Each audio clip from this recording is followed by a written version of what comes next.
Les paramétrages qu'il faut vérifier pour une alimentation correcte dans l'alias fiscal seront dans la production comptable, dans les contacts du dossier et enfin dans le module investissement et financement.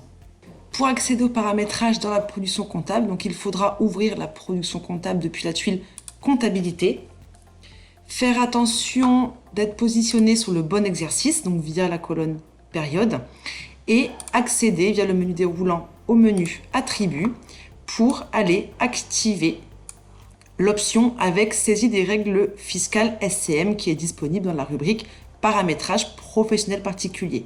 Donc il te restera juste à paramétrer le régime fiscal par défaut que tu souhaites sur ton dossier, donc à savoir BIC ou BNC. Une fois l'option activée, elle ira déclencher sur l'ensemble des écritures, donc à savoir les comptes de charges ou de produits, cette règle fiscale définie par défaut. Donc si on ouvre un journal dans la production comptable, que je me positionne sur une écriture, on voit en bas de l'écran une nouvelle zone, donc spécifique SCM, BNC, BIC, qui reprend la règle définie depuis les attributs. Règle qui peut être modifiée directement en réalisant un clic droit dans la cellule. Deuxième paramétrage à vérifier qui sera nécessaire mais obligatoire à l'alimentation de l'alias SCM, mais également à l'envoi au format EDI de cette dernière, se trouvera dans les contacts dossiers, donc accessible depuis la tuile contact. Attention au positionnement dans l'échelle des temps, donc depuis la colonne période. Il est conseillé de se positionner sur le dernier mois de l'exercice N-1 pour garantir l'alimentation de l'alias. Éléments à vérifier donc depuis le dossier seront les champs obligatoires pour l'envoi EDI qui sont notifiés par une étoile de couleur verte, mais également les éléments obligatoires notifiés par une étoile rouge.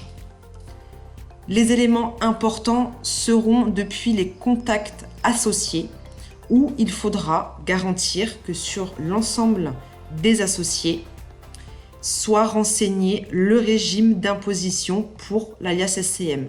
Donc option à vérifier depuis l'onglet associé de chacun des associés. Vérifier donc le nombre de titres renseignés, mais surtout pour garantir une remontée des associés, renseigner le type d'imposition en SCM, donc compléter ici le type d'imposition que tu souhaites obtenir sur chacun de tes associés. Et enfin, dernière vérification à réaliser, donc depuis le module investissement et financement, si tu gères ce module dans le dossier, qui te permettra d'activer sur les immobilisations concernées par la déclaration 2036 l'option amortissement non réparti. Donc pour activer cette option, il faudra sélectionner l'immobilisation concernée, réaliser un clic droit pour pouvoir la déverrouiller. Et une fois que cette dernière est déverrouillée, l'option sera accessible sur la droite depuis l'onglet Attributs, rubrique Informations permanentes, où tu trouveras l'option Amortissement non réparti.